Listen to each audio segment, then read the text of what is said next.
గుండె చప్పుడు ప్రజల మనసుల ప్రతిరూపం అన్యాయం ఎక్కడ జరిగినా ప్రశ్నించే ప్రజాస్వరం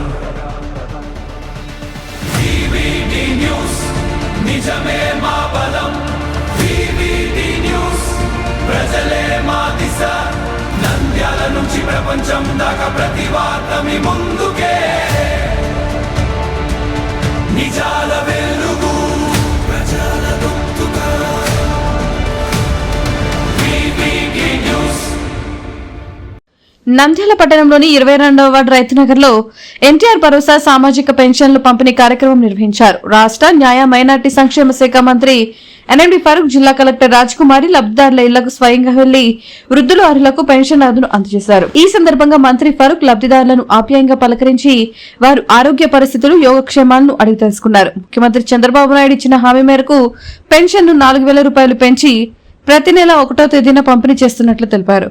రాష్ట్ర వ్యాప్త కార్యక్రమంలో భాగంగా నంద్యాలలోని అన్ని వార్డులు, గ్రామాలు లబ్దిదారులకు పెన్షన్లు అందిస్తున్నామని పేర్కొన్నారు.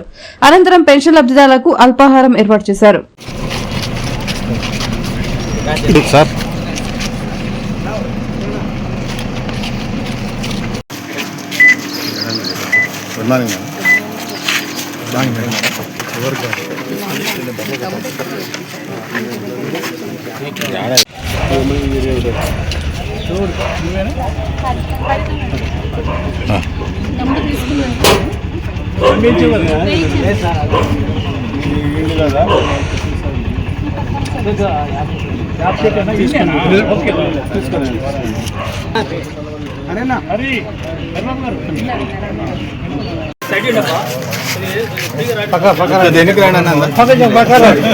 దేనికి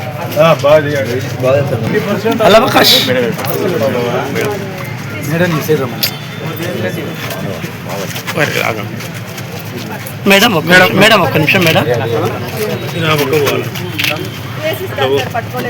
అరే మా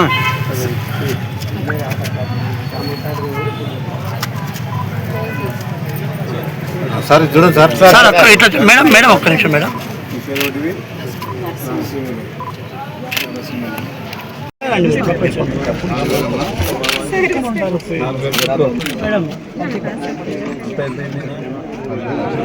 ఇప్పుడు వాళ్ళ బాబుకి 6,000, ఈమెకి 4,000, 10,000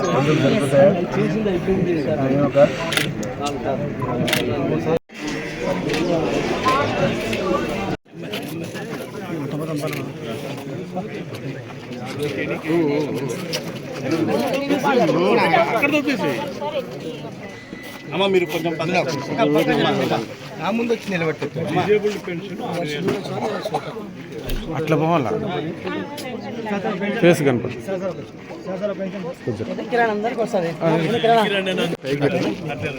జరగ మా జరగ ఆజాము ఇదని ఆజాము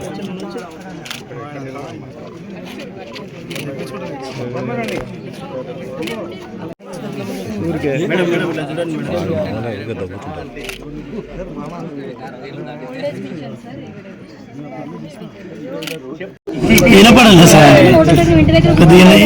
వినపడదు. 1వ తారీఖున మా వాళ్ళు వచ్చి ఇస్తున్నారా? డబ్బులు ఇస్తున్నారు. వాళ్ళు మిమ్మల్ని మంచిగా పలకరిస్తున్నారా? ఇంటికి వచ్చి తమ్మ పడకపోతే మళ్ళీ ఫోటోలు కొడతారు, ఫోటోలు పడకపోతే తమ్మ వస్తారు.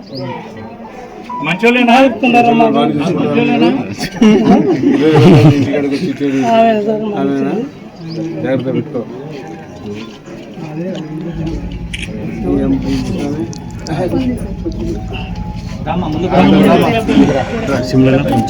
మీడియా మిత్రులకు నమస్కారం. ఈరోజు ఉదయం రైతునగరం గ్రామం కాదు, ఇప్పుడు మున్సిపాలిటీలో ఒక వార్డు 22వ వార్డుకు ఈరోజు హరివారు గారు నాయకత్వాన్ని వచ్చినాము.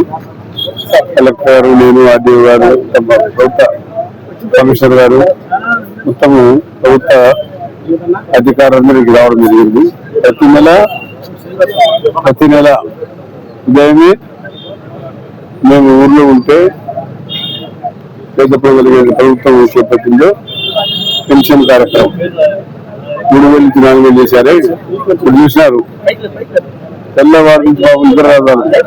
ఎప్పుడు 1వ తేదీ వస్తున్నాయి, ఎప్పుడు పెన్షన్ తీసుకుందాము అనే ఒక మంచి ఆలోచనతో బాబు పేదవారు వెయిట్ చేస్తా ఉన్నారు. చంద్రబాబు నాయుడు గారు ఒక మంచి కార్యక్రమం చేశారు.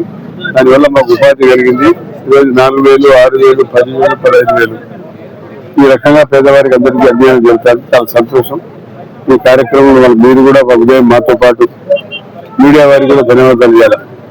మీరు కూడా 1వ తేదీ ఉదయం లేచి మీరు మాతో పాటు వచ్చి ఈ కార్యక్రమం పాల్గొని ఎవరైతే పేదవారికి సేవలు తీస్తున్నామో ఆ సేవలు మీతో పాటు ఉపయోగించుకుంటున్నారు. మీ మంచి కార్యక్రమంలో మనకు పాల్గొనే అవకాశాలు ఇచ్చారు ముఖ్యమంత్రి చంద్రబాబు నాయుడు గారు. చూస్తా ఉన్నారు పేదవారు తెల్లవారితేనే పాపం మందు కూడా మందులు అయిపోతాయి. తల్లిదండ్రులు పిల్లలు చేసుకోవాలి ఎవరు లేరు. ఉండే ఒక పిల్లలు వాడు ఎక్కువ ఉద్యోగాలు చేస్తున్నారు. భార్య యొక్క కోడలు దగ్గర రానియదు. చాలా దుర్భరమైన పరిస్థితి పేదరికంలో. అటువంటి వారికి ఈ రోజు వారికి ఏదో అంతా భక్తిగా అంతా చేయకపోయినా కూడా కనీసం పేదవారికి ఆదుకోవాలని ఇవ్వడం జరుగుతుంది. చాలా మంచి కార్యక్రమం. ఈ కార్యక్రమంలో మరి చాలా మంది నాయకులు గ్రామం ఇచ్చారు. దాంతో పాటు గ్రామ సమస్యలు చెప్పారు. సవాబు గ్రామ సమస్యలు కూడా చాలా చెప్పారు. ఈ గ్రామం ఇంతకుముందు గ్రామంలో ఉండేది. ఇది మున్సిపాలిటీ కలిపింది 2022 వాడింది. గ్రామం నుంచి మనకు టౌన్ లో కలిసింది కాబట్టి గ్రామంలో ఉన్నప్పుడు చాలా సమస్యలు ఉన్నాయి. డ్రైనేజ్ సమస్య చాలా ఉంది. దగ్గర ఊరు ఎందుకంటే చాలా మంది మరి డాబాలు పోయి డబ్బులు ఇచ్చారు అనుకోలేదు.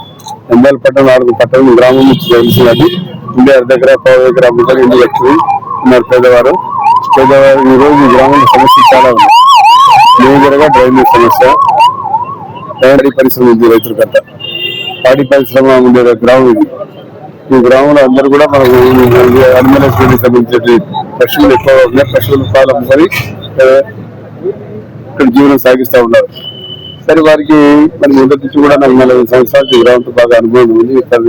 హరిగారి తల్లి ఉన్నప్పటి నుంచి కూడా ఈ గ్రామంలో నాకు బాగా ఆప్యాయత అభిమానంతో ఉన్నాం. మరి ఆయన పోయినాడు, ఆయన కుమారుడు ఉన్నాడు. ఆయన మార్కెట్ యార్డ్ అధ్యక్షుడుగా ఈరోజు మంచి కార్యక్రమం చేశాడు. మరి మార్కెట్ యార్డ్ అధ్యక్షుడుగా కూడా ఒక మంచి కార్యక్రమం చేశాడు. ఆయన వచ్చిన తర్వాత మార్కెట్ యార్డ్ హస్తగతం చేసుకున్నాడు. దానికి పాట పాడినాడు. పాట పాడిన వాళ్ళందరికీ ఇప్పుడు ఇవాళ ఆయన మళ్ళీ ఏదో కంప్లైంట్ ఇచ్చినాడు. అది ఇంతకుముందు షాపులు సపరేట్ కట్టుకున్నాయి. ఉండగానే పౌరగొట్టినాడు. పౌరగొట్టిన తర్వాత వాళ్ళు మొత్తం వాళ్ళు వ్యాపారం చేసుకున్నారు. పేదల సేవ అని చెప్పి సేవ చేశారైతే నేను నాకైతే కానీ సేవ చేశానని చెప్పాను. సరే అయిపోయింది. దాని గురించి ఎక్కువ మాట్లాడుతున్నారు. మరి ఆయన ఏమంటాడు మధ్యలో కూడా మాకు అది కట్టియాలా, ర్యాంపులు లెక్క సపరేట్ కట్టియాలా. ఏ స్థితి ఉన్నాయో ఖాళీ చేసి కూడా అదే స్థితి ఇవ్వాలని ఇది వాటి మా దగ్గర డబ్బు లేదు మేము ఇవ్వలేమని చెప్పేశారు. చేతులు ప్రభుత్వం రాసినాడు. మన ప్రభుత్వానికి 25 లక్షల రూపాయలు ఖర్చు పెడతారు షాపులు సపరేట్ చేయడానికి. సరే హరిబాబు గారు గవర్నమెంట్ రాశారు. గవర్నమెంట్ అయితే వాళ్ళకి హ్యాండ్ ఓవర్ చేయాలని. ఎందుకంటే పేదవారందరూ కూడా పూలు అమ్ముకుంటారు, మామిడి పనులు కట్టారు, కూలి పని చేసుకుంటారు. వాళ్ళు చేసుకుంటే షాపులు కట్టి జీవనం గడుపుదాం అనుకున్నాం. అని ఇప్పుడు నెల 2 నెలలు వస్తుంది. వాళ్ళు డిపాజిట్ కూడా చేశారు. కాబట్టి హరిబాబు గారు తొందరగా చేసుకొని దాన్ని ఎవరికైతే లోపల గోడలు ఉన్నాయి అవి కూడా హ్యాండ్ ఓవర్ చేసినట్టున్నారు. సంతోషం. దాంతో పాటు మేము ఇప్పుడు పార్టీ కార్యక్రమం కూడా పడుతున్నాం. ఈ కార్యక్రమం అయిపోయింది కాబట్టి పెన్షన్ వచ్చే కార్యక్రమం ప్రభుత్వ కార్యక్రమం కాబట్టి ప్రభుత్వ అధికారులు ఇప్పుడు జరిగబోయే కార్యక్రమం ఇంటింటికి తెలుగుదేశం. ప్రతి ఇంటికి పోయి తెలుగుదేశం పార్టీ 2 సంవత్సరాలు చేసిన అభివృద్ధి సంక్షేమ కార్యక్రమాలు మీరు చూశారు. మీరు పొందుతున్న సంక్షేమ కార్యక్రమాలు. ఈ కార్యక్రమాన్ని ప్రజలకు వివరంగా తెలియజేయాలి. సూపర్ 6 అందించినాము. భవిష్యత్తులో ఇలా చేయబోయే కార్యక్రమం 2 సంవత్సరాలు 10 లక్షల మందికి ఉద్యోగాలు ఇచ్చారు. కొన్ని మంచి ఫ్యాక్టరీ ఈరోజు భోగాపురం ఎయిర్పోర్ట్ కూడా ఓపెనింగ్ ఉంది. ఈరోజు ప్రధానమంత్రి గారు భోగాపురం ఎయిర్పోర్ట్ ఈరోజు ఆయన ఓపెనింగ్ చేయడం జరుగుతుంది. అది భోగాపురం వచ్చిన 2 సంవత్సరాల లోపల కంప్లీట్ చేశారు. మహానగర్ ఏర్పాటు చేసి అక్కడి నుంచి కనెక్టివిటీ కావాలని చెప్పి విశాఖపట్నం పెద్ద ఉండేదే మహానగరం పెద్ద నగరం ఒకటే. విజయవాడ గుంటూరు అమరావతి అది మొత్తం 3 కలిసి మహానగరాలు అయితే చాలా సంతోషం. ఈ కార్యక్రమం మీరందరూ పాల్గొని ఈ కార్యక్రమం చేసి మా నిన్న మైనార్టీ ఫైనాన్స్ కార్పొరేషన్ చైర్మన్ గారు మరి ఆయన కూడా ఈ కార్యక్రమం పాల్గొనడం పెన్షన్ల కార్యక్రమాలు కాబట్టి ఈ రోజు చాలా మంచి రోజు. చాలా సంతోషం. మీరందరూ పాల్గొని ఈ కార్యక్రమం జయప్రదం చేసాం. స్థానిక సమస్యలు వాటర్ ఫ్యాక్ట్ దేవాలయం దగ్గర టెంపుల్ చూశారు. వీళ్ళ హయాంలోనే వీళ్ళ టెంపుల్ అభివృద్ధి చేశారు. శివాలయంలో మంచి సదుపాయం కూడా కలిగించారు. కాబట్టి హరిబాబు గారికి వారి బృందానికి అందరికీ కూడా నేను ఆశిస్తున్న శుభాకాంక్షలు తెలియజేస్తాను. మంచి కార్యక్రమం ప్రజలకు అందజేసినట్టు చాలా సంతోషం ఉంది. వివిడి న్యూస్ టీవీని తక్షణమే సబ్స్క్రైబ్ చేసుకోండి. నోటిఫికేషన్ కోసం చేయండి. మరిన్ని అప్డేట్స్ కోసం ప్రతి ఒక్క కుటుంబానికి ఉచిత ప్రకటనలు వచ్చే విధంగా మీకోసం మీ ముందుకు వివిడి న్యూస్ టీవీని ఏపీ 5 నందు 99వ ఛానల్ మరియు యూట్యూబ్ నందు వీక్షించెదరు.